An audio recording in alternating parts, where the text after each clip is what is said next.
বাংলাদেশের মানুষ যেভাবে ওনাকে সংবর্ধনা দিছে, আমি মনে করি যে উনি নির্বাচিত হয়ে গেছেন ভোটের নির্বাচনের আগেই। তারেক রহমান সাহেব দেশের মাটিতে আসছেন, মানুষ স্বস্তি ফিরে পেয়েছে।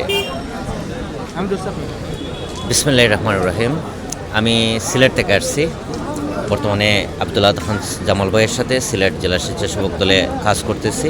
আমি সাবেক জেলা বিএনপি সাংগঠনিক ইউএই আলদাইদের, সাবেক বাংলাদেশ জাতীয়তাবাদী তরুণ প্রজন্ম দল কেন্দ্রীয় সংসদের সহ সাংগঠনিক সম্পাদক। আজকে প্রথমবারের মতো আমাদের আগামী রাষ্ট্রনায়ক জনাব তারেক রহমান সাহেব গুলশান কার্যালয়ে আসছেন এবং ওনাকে দেখার জন্য আমরাও আসছি। ওনাকে দেখার আগ্রহটা বেশি, যার ফলে আমরা প্রতিটা প্রোগ্রামই ওনার সাথে যাচ্ছি। এখন যেহেতু জনসমর্থন বেশি এবং বিএনপি একটা বৃহৎ সংগঠন, এখানে প্রচুর জনগণ জমায়েত হচ্ছে, যার ফলে আমরা কাছে ফিরতে পারতেছি না। এবং কাছে ফিরাটা বিষয় না, বিষয় হচ্ছে জনগণ দেখতে চাচ্ছে। পদ্মা সেতু, মেট্রো রেল এবং এলিভেটেড এক্সপ্রেসওয়ে নির্মাণের গর্বিত অংশীদার বসুন্ধরা সিমেন্ট। এবং জনসাপোর্টেই তো উনি প্রধানমন্ত্রী হবে এবং বর্তমান যে সাপোর্ট উনি বাংলাদেশ থেকে পাইছে এবং বাংলাদেশের মানুষ যেভাবে ওনাকে সংবর্ধনা দিছে, আমি মনে করি যে উনি নির্বাচিত হয়ে গেছেন ভোটের নির্বাচনের আগেই।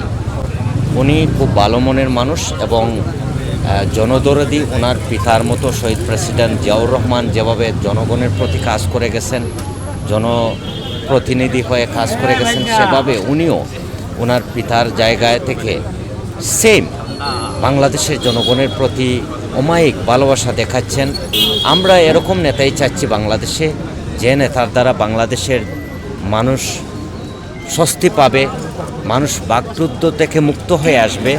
বিগত 17 বছর আপনারা জানেন যে মানুষ বাকরুদ্ধ ছিল, মানুষ কথা বলতে পারে নাই এবং বিভিন্ন জুলুম, অত্যাচার, মামলা, হামলার মধ্যে ছিল।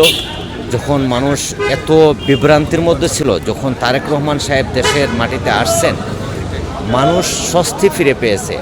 আমরা মনে করি যে বাংলাদেশে এখন মানুষ একটা স্বাধীন বাংলাদেশ হিসাবে দেখতেছে এবং রাষ্ট্রনায়ক হিসাবে তারেক রহমান সাহেবকে প্রধানমন্ত্রী হিসাবে দেখতে চাচ্ছে।